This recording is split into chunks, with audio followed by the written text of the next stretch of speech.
ಆಷಾಢ ಶುಕ್ರವಾರದ ಲಕ್ಷ್ಮೀ ಪೂಜೆ. ಈ ಒಂದು ಪೂಜೆ ಮಾಡಿದರೆ ಐಶ್ವರ್ಯದ ಬಾಗಿಲು ತೆರೆಯಬಹುದು. ನಮಸ್ಕಾರ ನನ್ನ ಪ್ರೀತಿಯ ಸ್ನೇಹಿತರೆ, ನಿಮ್ಮ ಜೀವನದಲ್ಲಿ ಎಷ್ಟೇ ಕಷ್ಟಗಳಿದ್ದರೂ ಎಷ್ಟೇ ದುಡಿದರೂ ಹಣ ಉಳಿಯುತ್ತಿಲ್ಲವೆಂದು ನಿಮಗೆ ಅನಿಸುತ್ತಿದೆಯೇ? ಮನೆಯಲ್ಲಿ ಆಗಾಗ ಆರ್ಥಿಕ ಸಮಸ್ಯೆಗಳು, ನೆಮ್ಮದಿಯ ಕೊರತೆ, ಶುಭ ಕಾರ್ಯಗಳಲ್ಲಿ ವಿಳಂಬ ಅಥವಾ ನಿರಂತರ ಅಡಚಣೆಗಳು ಎದುರಾಗುತ್ತಿದೆಯೇ? ಹಾಗಾದರೆ ಇಂದು ನಾವು ತಿಳಿಯಲಿರುವ ವಿಷಯವನ್ನು ತಪ್ಪದೆ ಕೊನೆವರೆಗೂ ಆಲಿಸಿ. ಆಷಾಢ ಮಾಸದಲ್ಲಿ ಬರುವ ಪ್ರತಿಯೊಂದು ಶುಕ್ರವಾರವೂ ಮಹಾಲಕ್ಷ್ಮೀ ದೇವಿಯ ಆರಾಧನೆಗೆ ಅತ್ಯಂತ ಪವಿತ್ರ ದಿನವೆಂದು ನಂಬಲಾಗಿದೆ.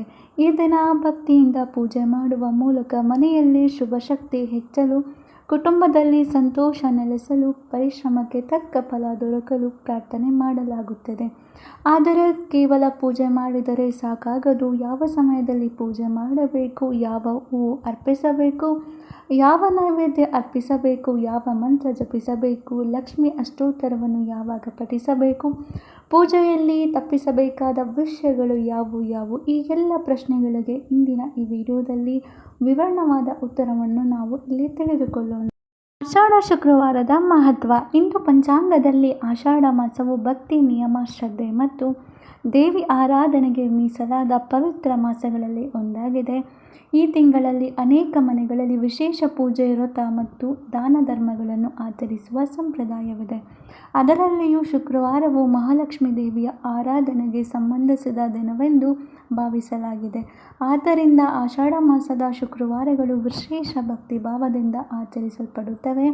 ಮಹಾಲಕ್ಷ್ಮೀ ದೇವಿಯು ಕೇವಲ ಧನದ ಅಧಿಪತಿ ದೇವತೆ ಮಾತ್ರ ಅಲ್ಲ, ಸಮೃದ್ಧಿ, ಆರೋಗ್ಯ, ಸೌಭಾಗ್ಯ, ಕುಟುಂಬದ ಏಕತೆ, ಸಂತೋಷ ಮತ್ತು ಮನಸ್ಸಿನ ನೆಮ್ಮದಿಯ ಸಂಕೇತವಾಗಿಯೂ ಪೂಜಿಸಲಾಗುತ್ತದೆ. ಹೀಗಾಗಿ ಈ ದಿನದ ಪೂಜೆಯ ಉದ್ದೇಶ ಕೇವಲ ಹಣವನ್ನು ಪಡೆಯುವುದು ಅಲ್ಲ, ಒಳ್ಳೆಯ ಚಿಂತನೆ, ಸದ್ಗುಣ, ಪರಿಶ್ರಮಕ್ಕೆ ತಕ್ಕ ಫಲ, ಕುಟುಂಬದ ಕ್ಷೇಮ ಮತ್ತು ಜೀವನದಲ್ಲಿ ಶುಭದಾಯಕ ವಾತಾವರಣವನ್ನು ಬೇಡುವುದು ಕೂಡ ಒಂದು ಮುಖ್ಯ ಉದ್ದೇಶವಾಗಿದೆ. ನಮ್ಮ ಹಿರಿಯರು ಒಂದು ಮಾತು ಹೇಳುತ್ತಿದ್ದರು, ಸ್ವಚ್ಛತೆ ಇರುವ ಮನೆಯಲ್ಲಿ ಶಾಂತಿ ನೆಲೆಸುತ್ತದೆ, ಶಾಂತಿ ಇರುವ ಮನೆಯಲ್ಲಿ ಭಕ್ತಿ ಬೆಳೆಯುತ್ತದೆ, ಭಕ್ತಿ ಇರುವ ಮನೆಯಲ್ಲಿ ಲಕ್ಷ್ಮಿಯ ಅನುಗ್ರಹ ನೆಲೆಸುತ್ತದೆ. ಇದರ ಅರ್ಥ ಕೇವಲ ಮನೆ ಅಲಂಕರಿಸುವುದು ಅಲ್ಲ, ಮನಸ್ಸಿನ ಶುದ್ಧತೆ, ಸತ್ಯ, ನಿಷ್ಠೆ, ಕರುಣೆ ಮತ್ತು ಕೃತಜ್ಞತೆ ಕೂಡ ಮಹಾಲಕ್ಷ್ಮೀ ದೇವಿಯ ಆರಾಧನೆಯ ಭಾಗವಾಗಿದೆ. ಆಷಾಢ ಶುಕ್ರವಾರದಂದು ಅನೇಕ ಕುಟುಂಬದಲ್ಲಿ ಬೆಳಗ್ಗೆ ಬೇಗ ಎದ್ದು ಮನೆ ಸ್ವಚ್ಛಗೊಳಿಸಿ, ಬಾಗಿಲಿಗೆ ರಂಗೋಲಿ ಹಾಕಿ, ಮಾವಿನ ಎಳೆಗಳ ತೋರಣ ಕಟ್ಟಿ, ಪೂಜಾ ಸ್ಥಳದಲ್ಲಿ ದೀಪ ಬೆಳಗಿಸಿ ದೇವಿಯನ್ನು ಆರಾಧಿಸುತ್ತಾರೆ. ಇದು ಕೇವಲ ಸಂಪ್ರದಾಯವಲ್ಲ, ಮನೆಯಲ್ಲಿ ಶುಭ ಮತ್ತು ಸಕಾರಾತ್ಮಕ ವಾತಾವರಣ ನಿರ್ಮಿಸುವ ಒಂದು ಸಂಸ್ಕೃತಿಯ ಆಚರಣೆಯಾಗಿದೆ. ಆಷಾಢ ಶುಕ್ರವಾರದ ಪೂಜೆಗೆ ಶ್ರೇಷ್ಠ ಸಮಯ ಮತ್ತು ಪೂರ್ವ ಸಿದ್ಧತೆ. ಓಂ ಶ್ರೀ ಮಹಾಲಕ್ಷ್ಮಿಯೇ ನಮಃ. ಸ್ನೇಹಿತರೆ, ಯಾವುದೇ ಪೂಜೆ ಯಶಸ್ಸು ಕೇವಲ ಪೂಜಾ ಸಾಮಗ್ರಿಗಳ ಮೇಲೆ ಮಾತ್ರ ಅವಲಂಬಿತವಾಗಿರುವುದಿಲ್ಲ. ಶುದ್ಧ ಮನಸ್ಸು, ಭಕ್ತಿ, ನಿಯಮ ಮತ್ತು ಪೂಜೆಗೆ ಮಾಡುವ ಸಿದ್ಧತೆಗೂ ಅಷ್ಟೇ ಮಹತ್ವವಿದೆ. ಬಹಳ ಜನರು ಕೇಳುವ ಪ್ರಶ್ನೆ ಎಂದರೆ, ಆಷಾಢ ಶುಕ್ರವಾರದಂದು ಯಾವ ಸಮಯದಲ್ಲಿ ಲಕ್ಷ್ಮೀ ಪೂಜೆ ಮಾಡಿದರೆ ಶ್ರೇಷ್ಠ ಫಲ ಸಿಗುತ್ತದೆ? ಸಾಮಾನ್ಯವಾಗಿ ಬೆಳಗ್ಗೆ ಸ್ನಾನ ಮಾಡಿ ಮನೆ ಸ್ವಚ್ಛಗೊಳಿಸಿ ಸೂರ್ಯೋದಯದ ನಂತರ ಪೂಜೆ ಮಾಡಿದರೆ ಶುಭವೆಂದು ಪರಿಗಣಿಸಲಾಗುತ್ತದೆ. ಅನೇಕ ಕುಟುಂಬಗಳಲ್ಲಿ ಸಂಜೆ ದೀಪ ಬೆಳಗಿಸಿ ಪ್ರದೋಷ ಕಾಲದಲ್ಲಿಯೂ ಲಕ್ಷ್ಮೀ ಪೂಜೆ ಮಾಡುವ ಸಂಪ್ರದಾಯವಿದೆ. ಅದರಲ್ಲಿ ಒಂದು ವಿಷಯವನ್ನು ನೆನಪಿಡಬೇಕು, ಭಕ್ತಿಯೇ ಮುಖ್ಯ. ಸಮಯವನ್ನು ಸಾಧ್ಯವಾದಷ್ಟು ಶುಭವಾಗಿರಲಿ ಎಂದು ನೋಡಬಹುದು, ಆದರೆ ಶುದ್ಧ ಮನಸ್ಸಿನಿಂದ, ಶಾಂತ ಚಿತ್ತದಿಂದ ಮತ್ತು ಏಕಾಗ್ರತೆಯಿಂದ ಮಾಡುವ ಪೂಜೆ ಅತ್ಯಂತ ಮಹತ್ವವಾದದ್ದು. ಪೂಜೆಗೆ ಒಂದು ದಿನ ಮೊದಲು ಮಾಡಬೇಕಾದ ಸಿದ್ಧತೆ. ಆಷಾಢ ಶುಕ್ರವಾರದ ಪೂಜೆಗೆ ಇಂದಿನ ದಿನವೇ ಅಗತ್ಯ ಸಾಮಗ್ರಿಗಳನ್ನು ಸಿದ್ಧಪಡಿಸಿಕೊಳ್ಳುವುದು ಒಳ್ಳೆಯದು. ಇದರಿಂದ ಪೂಜೆಯ ದಿನ ಯಾವುದೇ ಆತುರ ಅಥವಾ ಗೊಂದಲ ಇರುವುದಿಲ್ಲ. ಮನೆಯನ್ನು ಸ್ವಚ್ಛಗೊಳಿಸಿ, ವಿಶೇಷವಾಗಿ ಪೂಜಾ ಕೊಠಡಿ ಅಥವಾ ಪೂಜೆ ಮಾಡುವ ಸ್ಥಳವನ್ನು ಸ್ವಚ್ಛವಾಗಿ ಇಡಿ. ಪೂಜಾ ಸ್ಥಳದಲ್ಲಿ ಅನಗತ್ಯ ವಸ್ತುಗಳನ್ನು ಇರಿಸಬೇಡಿ. ಪೂಜೆಯ ದಿನ ಧರಿಸುವ ಸ್ವಚ್ಛವಾದ ಬಟ್ಟೆಗಳನ್ನು ಸಿದ್ಧಪಡಿಸಿ. ಸಾಧ್ಯವಾದರೆ ಬಿಳಿ, ಹಳದಿ, ಗುಲಾಬಿ ಅಥವಾ ಕೆಂಪು ಬಣ್ಣದ ಶುಭ ವಸ್ತ್ರಗಳನ್ನು ಧರಿಸಬಹುದು. ಆಷಾಢ ಶುಕ್ರವಾರದ ಪೂಜೆಗೆ ಒಂದು ದಿನ ಮೊದಲ ಸಿದ್ಧತೆ. ಆಷಾಢ ಶುಕ್ರವಾರದ ಪೂಜೆಗೆ ಮುಂಚಿನ ದಿನವೇ ಅಗತ್ಯ ಸಾಮಗ್ರಿಗಳನ್ನು ಸಿದ್ಧಪಡಿಸಿಕೊಳ್ಳುವುದು ಉತ್ತಮ. ಪೂಜಾ ಸ್ಥಳವನ್ನು ಸ್ವಚ್ಛಗೊಳಿಸಿ, ದೇವರ ಚಿತ್ರ ಅಥವಾ ವಿಗ್ರಹವನ್ನು ಸ್ವಚ್ಛವಾಗಿ ಒರೆಸಿ, ದೀಪ ಹಚ್ಚಿ, ತುಪ್ಪ ಅಥವಾ ಎಣ್ಣೆ ಸಿದ್ಧವಾಗಿರಲಿ, ಹೂವುಗಳು ತಾಜಾವಾಗಿರಲಿ. ನೈವೇದ್ಯಕ್ಕೆ ಬೇಕಾಗುವ ಪದಾರ್ಥಗಳನ್ನು ಮುಂಚಿತವಾಗಿ ಸಿದ್ಧಪಡಿಸಿ, ಕಲಶಕ್ಕೆ ಬೇಕಾದ ಪಾತ್ರೆ, ನೀರು, ಮಾವಿನ ಎಲೆ ಮತ್ತು ತೆಂಗಿನಕಾಯಿಯನ್ನು ಸಿದ್ಧವಾಗಿಟ್ಟುಕೊಳ್ಳಿ. ಈ ಸಿದ್ಧತೆಗಳು ಪೂಜೆಯ ದಿನ ಯಾವುದೇ ಗೊಂದಲವಾಗದಂತೆ ಸಹಾಯ ಮಾಡುತ್ತದೆ. ಮನೆಯ ಸ್ವಚ್ಛತೆ ಮಹತ್ವ. ನಮ್ಮ ಸಂಪ್ರದಾಯದಲ್ಲಿ ಸ್ವಚ್ಛತೆಯನ್ನು ದೇವತಾ ಒಂದು ಭಾಗವೆಂದು ಪರಿಗಣಿಸಲಾಗಿದೆ. ಪೂಜೆಯ ದಿನ ಮನೆ, ವಿಶೇಷವಾಗಿ ದೇವರ ಕೋಣೆ ಮತ್ತು ಮನೆಯ ಪ್ರವೇಶ ದ್ವಾರವನ್ನು ಶುಚಿಯಾಗಿ ಇಡುವುದು ಒಂದು ಉತ್ತಮ ಆಚರಣೆಯಾಗಿದೆ. ಬಾಗಿಲಿಗೆ ರಂಗೋಲಿ ಹಾಕುವುದು ಮತ್ತು ಮಾವಿನ ಎಲೆಗಳ ತೋರಣ ಕಟ್ಟುವುದು ಶುಭದ ಸಂಕೇತವಾಗಿದೆ. ಪೂಜಾ ಸ್ಥಳವನ್ನು ಹೇಗೆ ಸಿದ್ಧಪಡಿಸಬೇಕು? ಪೂಜಾ ಸ್ಥಳದಲ್ಲಿ ಸ್ವಚ್ಛವಾದ ಬಟ್ಟೆಯನ್ನು ಹಾಸಿ ಅದರ ಮೇಲೆ ಮಹಾಲಕ್ಷ್ಮೀ ದೇವಿಯ ಚಿತ್ರ ಅಥವಾ ವಿಗ್ರಹವನ್ನು ಪ್ರತಿಷ್ಠಾಪಿಸಿ. ಚಿತ್ರದ ಮುಂದೆ ದೀಪ, ಧೂಪ, ಕಲಶ ಮತ್ತು ನೈವೇದ್ಯ ಇಡಲು ಸಾಕಷ್ಟು ಜಾಗವಿರುವಂತೆ ವ್ಯವಸ್ಥೆ ಮಾಡಿ. ಪೂಜೆಗೆ ಬೇಕಾಗುವ ಸಾಮಗ್ರಿಗಳು: ಮಹಾಲಕ್ಷ್ಮೀ ದೇವಿಯ ಚಿತ್ರ ಅಥವಾ ವಿಗ್ರಹ, ಕಲಶ, ಸ್ವಚ್ಛ ನೀರು, ಮಾವಿನ ಎಲೆಗಳು, ತೆಂಗಿನಕಾಯಿ, ಅರಿಶಿನ, ಕುಂಕುಮ, ಅಕ್ಷತೆ, ಚಂದನ, ಕರ್ಪೂರ, ಧೂಪ, ತುಪ್ಪದ ದೀಪ, ಅತ್ತಿ, ಬತ್ತಿ, ಹೂಗಳು, ಹಣ್ಣುಗಳು, ಪಾನ್, ಅಡಿಕೆ, ಪಂಚಾಮೃತಕ್ಕೆ ಬೇಕಾದ ಪದಾರ್ಥಗಳು, ಬೇಕಾದರೆ ನೈವೇದ್ಯಕ್ಕೆ ಸಿಹಿ ತಿನಿಸು ಅಥವಾ ಪಾಯಸ. ಈ ಎಲ್ಲ ಸಾಮಗ್ರಿಗಳು ಇದ್ದರೆ ಪೂಜೆಯನ್ನು ಶಾಂತವಾಗಿ ಮತ್ತು ಕ್ರಮಬದ್ಧವಾಗಿ ನೆರವೇರಿಸಬಹುದು. ಮಹಾಲಕ್ಷ್ಮೀ ದೇವಿಗೆ ಪ್ರಿಯವಾದ ಹೂವುಗಳು, ಎಲೆಗಳು ಮತ್ತು ಪೂಜೆಯಲ್ಲಿ ಅವುಗಳ ಮಹತ್ವ. ಶ್ರೀ ಮಹಾಲಕ್ಷ್ಮೀ ದೇವಿಗೆ ಪೂಜೆಯಲ್ಲಿ ನಾವು ಅರ್ಪಿಸುವ ಪ್ರತಿಯೊಂದು ಹೂವಿಗೂ ಒಂದು ವಿಶೇಷ ಅರ್ಥವಿದೆ. ದೇವರಿಗೆ ಹೂವುಗಳನ್ನು ಅರ್ಪಿಸುವುದು ಕೇವಲ ಸಂಪ್ರದಾಯವಲ್ಲ, ಅದು ನಮ್ಮ ಭಕ್ತಿ, ವಿನಯ ಮತ್ತು ಕೃತಜ್ಞತೆಯ ಸಂಕೇತವಾಗಿದೆ. ಅನೇಕ ಭಕ್ತರು ಕೇಳುವ ಪ್ರಶ್ನೆ: ಮಹಾಲಕ್ಷ್ಮೀ ದೇವಿಗೆ ಯಾವ ಹೂವು ಹೆಚ್ಚು ಪ್ರಿಯ? ಶಾಸ್ತ್ರ ಮತ್ತು ಸಂಪ್ರದಾಯಗಳ ಪ್ರಕಾರ ಕಮಲದ ಹೂವು ಮಹಾಲಕ್ಷ್ಮೀ ದೇವಿಗೆ ಅತ್ಯಂತ ನಿಕಟವಾಗಿ ಸಂಬಂಧಿಸಿದೆ.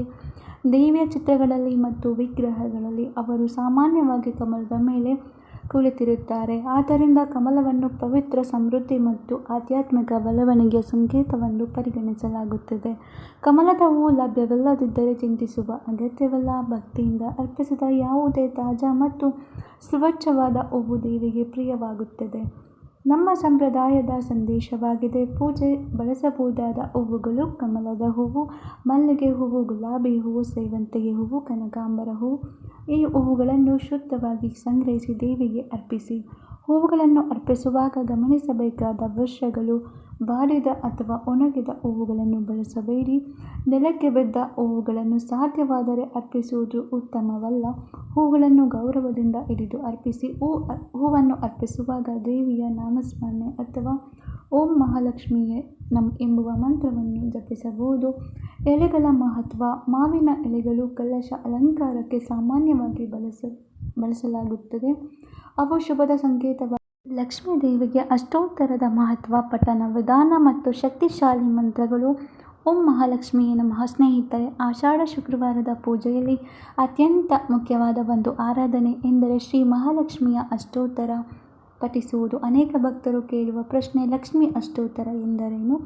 ಇದನ್ನು ಏಕೆ ಪಠಿಸಬೇಕು? ಅಷ್ಟೋತ್ತರ ಎಂದರೆ 108 ದಿವ್ಯ ನಾಮಗಳು. ಈ ನಾಮಗಳಲ್ಲಿ ಮಹಾಲಕ್ಷ್ಮೀ ದೇವಿಯ ವಿವಿಧ ದಿವ್ಯ ಗುಣಗಳು, ಕರುಣೆ, ಮಂಗಳ, ಸಮೃದ್ಧಿ ಮತ್ತು ಶಕ್ತಿಯನ್ನು ಸ್ಮರಿಸಲಾಗುತ್ತದೆ. 108 ಎಂಬ ಸಂಖ್ಯೆಯು ಹಿಂದೂ ಸಂಪ್ರದಾಯದಲ್ಲಿ ಪವಿತ್ರ ಸಂಖ್ಯೆಯಾಗಿದೆ. ಜಪಮಾಲೆಯಲ್ಲೂ ಕೂಡ 108 ಮಣಿಗಳಿರುವುದು ಇದೇ ಕಾರಣದಿಂದ. ಅಷ್ಟೋತ್ತರ ಪಠಣದ ಮಹತ್ವ. ಅಷ್ಟೋತ್ತರ ಪಠಣವು ದೇವಿಯನ್ನು ಸಂತೋಷಪಡಿಸಲು ಮಾಡುವ ಆಚರಣೆ ಮಾತ್ರವಲ್ಲ, ಇದು ನಮ್ಮ ಮನಸ್ಸನ್ನು ಏಕಾಗ್ರತೆಗೊಳಿಸುವ ಒಂದು ಆಧ್ಯಾತ್ಮಿಕ ಸಾಧನ ಆಗಿದೆ. 108 ನಾಮಗಳನ್ನು ಭಕ್ತಿಯಿಂದ ಪಠಿಸುವಾಗ ಮನಸ್ಸು ದೇವರ ಕಡೆ ಕೇಂದ್ರೀಕೃತವಾಗುತ್ತದೆ. ದಿನನಿತ್ಯ ಒತ್ತಡ, ಆತಂಕ, ಅಶಾಂತಿಯಿಂದ ಸ್ವಲ್ಪದ ಸಮಯ ದೂರವಾಗಿ ಮನಸ್ಸಿಗೆ ಶಾಂತಿ, ನೆಮ್ಮದಿ ದೊರಕುತ್ತದೆ. ಶಕ್ತಿಶಾಲಿ ಲಕ್ಷ್ಮೀ ಮಂತ್ರಗಳು. ಈಗ ಸ್ನೇಹಿತರೆ, ಸಾಮಾನ್ಯವಾಗಿ ಜಪಿಸುವ ಕೆಲವು ಪ್ರಸಿದ್ಧ ಮಂತ್ರಗಳು ತಿಳಿಯೋಣ. ಮಂತ್ರ 1: ಓಂ ಶ್ರೀ ಮಹಾಲಕ್ಷ್ಮೀ ದೇವಿಯೇ ನಮಃ. ಇದು ಮಹಾಲಕ್ಷ್ಮೀ ದೇವಿಯ ಅತ್ಯಂತ ಪ್ರಸಿದ್ಧ ಬೀಜ ಮಂತ್ರಗಳಲ್ಲಿ ಒಂದಾಗಿದೆ. ಅನೇಕ ಭಕ್ತರು ಇದನ್ನು 11 ಬಾರಿ, 21 ಬಾರಿ, 54 ಅಥವಾ 108 ಬಾರಿ ಜಪಿಸುತ್ತಾರೆ. ಮಂತ್ರ 2: ಓಂ ರೀಂ ಶ್ರೀಂ ಲಕ್ಷ್ಮ್ಯೋಭ್ಯೋ ನಮಃ. ಭಕ್ತಿಭಾವದಿಂದ ಜಪಿಸಲಾಗುವ ಮತ್ತೊಂದು ಪ್ರಸಿದ್ಧ ಮಂತ್ರವಾಗಿದೆ. ಆಷಾಢ ಶುಕ್ರವಾರದ ಪೂಜಾ ಫಲಗಳು. ಸ್ನೇಹಿತರೆ, ಇಷ್ಟು ಹೊತ್ತು ನಾವು ಆಷಾಢ ಶುಕ್ರವಾರದ ಮಹತ್ವ, ಪೂಜಾ ವಿಧಾನಗಳು, ಸಾಮಗ್ರಿಗಳು, ಸಂಪೂರ್ಣ ಪೂಜಾ ವಿಧಾನ, ಹೂವುಗಳು, ಮಹತ್ವ, ಮಂತ್ರಗಳ ಬಗ್ಗೆ ತಿಳಿದುಕೊಂಡೆವು. ಈಗ ಒಂದು ಮುಖ್ಯ ವಿಷಯವನ್ನು ಮನಸ್ಸಿನಲ್ಲೇ ಇಟ್ಟುಕೊಳ್ಳಿ.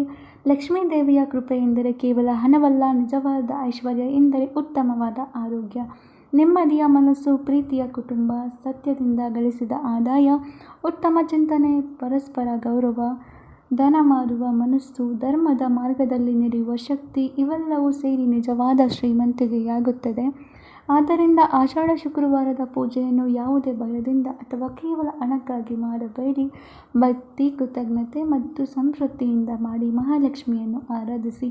ನಮ್ಮ ಜೀವನದಲ್ಲಿ ಪರಿಶ್ರಮ ಬಹಳ ಮುಖ್ಯ. ಪೂಜೆ ಮತ್ತು ಪ್ರಾರ್ಥನೆಗೆ ನಮಗೆ ಮನೋಬಲ, ಶಾಂತಿ ಮತ್ತು ಸಕಾರಾತ್ಮಕ ಮನೋಭಾವವನ್ನು ನೀಡಬಹುದು. ಆದರೆ ಅದರ ಜೊತೆಗೆ ಪ್ರಾಮಾಣಿಕ ಪರಿಶ್ರಮ, ಸಮಯ ಪಾಲನೆ, ಪ್ರಾಮಾಣಿಕತೆ, ನಿರ್ಧಾರಗಳು ಮತ್ತು ಒಳ್ಳೆಯ ಯೋಚನೆಗಳು ಅತ್ಯಗತ್ಯವಾಗಿದೆ. ಪ್ರತಿಯೊಬ್ಬ ಭಕ್ತರು ಮಾಡಬಹುದಾದ 5 ಸಂಕಲ್ಪಗಳು.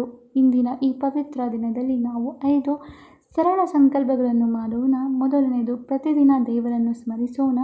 2ನೇ ಸಂಕಲ್ಪ, ಸತ್ಯ ಮತ್ತು ಪ್ರಾಮಾಣಿಕತೆಯಿಂದ ಬದುಕೋಣ. 3ನೇ ಸಂಕಲ್ಪ, ಅನ್ನವನ್ನು ಎಂದಿಗೂ ವ್ಯರ್ಥ ಮಾಡುವುದಿಲ್ಲ. 4ನೇ ಸಂಕಲ್ಪ, ನನ್ನ ಸಾಮರ್ಥ್ಯಕ್ಕೆ ತಕ್ಕಂತೆ ದಾನ ಮತ್ತು ಸೇವೆ ಮಾಡುವೆನು.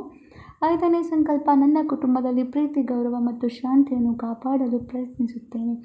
ಈ 5 ಸಂಕಲ್ಪಗಳು ನಮ್ಮ ಜೀವನದಲ್ಲಿ ಹೆಚ್ಚು ಅರ್ಥಪೂರ್ಣವಾಗಿಗೊಳಿಸುತ್ತದೆ. ಈಗ ಎಲ್ಲರ ಮನಸ್ಸಿನಲ್ಲಿ ಮಹಾಲಕ್ಷ್ಮೀ ದೇವಿಯನ್ನು ಸ್ಮರಿಸೋಣ. ಓಂ ಮಹಾಲಕ್ಷ್ಮೀ ದೇವಿಯೇ ನಮಃ. ತಾಯಿ ಮಹಾಲಕ್ಷ್ಮಿ ನಮ್ಮ ಮನೆಗೆ ಸುಖ, ಶಾಂತಿ ಮತ್ತು ಸಮೃದ್ಧಿಯನ್ನು ಅನುಗ್ರಹಿಸು. ನಮ್ಮ ಪರಿಶ್ರಮಕ್ಕೆ ಉತ್ತಮ ಫಲ ದೊರಕಲಿ. ನಮ್ಮ ಮಕ್ಕಳಿಗೆ ಉತ್ತಮ ಆರೋಗ್ಯ, ಶಿಕ್ಷಣ ಮತ್ತು ಸಮೃದ್ಧಿ ನೀಡು. ನಮ್ಮ ಹಿರಿಯರಿಗೆ ಆರೋಗ್ಯ ಮತ್ತು ಆಯುಷ್ಯವನ್ನು ಕರುಣಿಸು. ರೋಗಿಗಳನ್ನು ಆರೋಗ್ಯವನ್ನು ಪಡೆಯಲಿ. ನಿರುದ್ಯೋಗಿಗಳಿಗೆ ಉತ್ತಮ ಅವಕಾಶಗಳು ದೊರಕಲಿ. ರೈತರಿಗೆ ಉತ್ತಮ ಬೆಲೆ ಮತ್ತು ಮಳೆ ದೊರಕಲಿ. ವ್ಯಾಪಾರಿಗಳಿಗೆ ಸತ್ಯ ಮಾರ್ಗದಲ್ಲಿ ಪ್ರಗತಿ ದೊರಕಲಿ. ವಿದ್ಯಾರ್ಥಿಗಳಿಗೆ ಏಕಾಗ್ರತೆ ಮತ್ತು ಜ್ಞಾನ ದೊರಕಲಿ. ಎಲ್ಲ ಕುಟುಂಬದಲ್ಲಿ ಸಂತೋಷ, ಪ್ರೀತಿ ಮತ್ತು ನೆಮ್ಮದಿ ಸದಾ ನೆಲೆಸಲಿ. ಸರ್ವೇ ಜನೋ ಸುಖಿನೋ ಭವಂತು. ಓಂ ಶಾಂತಿ. ಓಂ ಶಾಂತಿ. ಸ್ನೇಹಿತರೆ, ಈ ಪವಿತ್ರ ಮಾಹಿತಿಯನ್ನು ನಮ್ಮ ಕುಟುಂಬದವರು, ಸ್ನೇಹಿತರು ಮತ್ತು ಹಂಚಿಕೊಳ್ಳಿ. ಈ ರೀತಿ ಭಕ್ತಿ, ಪೂಜಾ, ವ್ರತ, ಹಬ್ಬಗಳ ಕುರಿತು ಇನ್ನಷ್ಟು ಮಾಹಿತಿಗಾಗಿ ನನ್ನ ಚಾನಲನ್ನು ಸಬ್ಸ್ಕ್ರೈಬ್ ಮಾಡಿ. ಮಹಾಲಕ್ಷ್ಮಿ ತಾಯಿಯ ಕೃಪೆ ನಿಮ್ಮ ಮನೆ ಮತ್ತು ಕುಟುಂಬದ ಮೇಲೆ ಸದಾ ಇರಲಿ. ಮತ್ತೆ ಭೇಟಿಯಾಗೋಣ ಮತ್ತೊಂದು ಆಧ್ಯಾತ್ಮಿಕ ವಿಡಿಯೋದೊಂದಿಗೆ. ಓಂ ಮಹಾಲಕ್ಷ್ಮೀ ದೇವಿಯೇ ನಮಃ.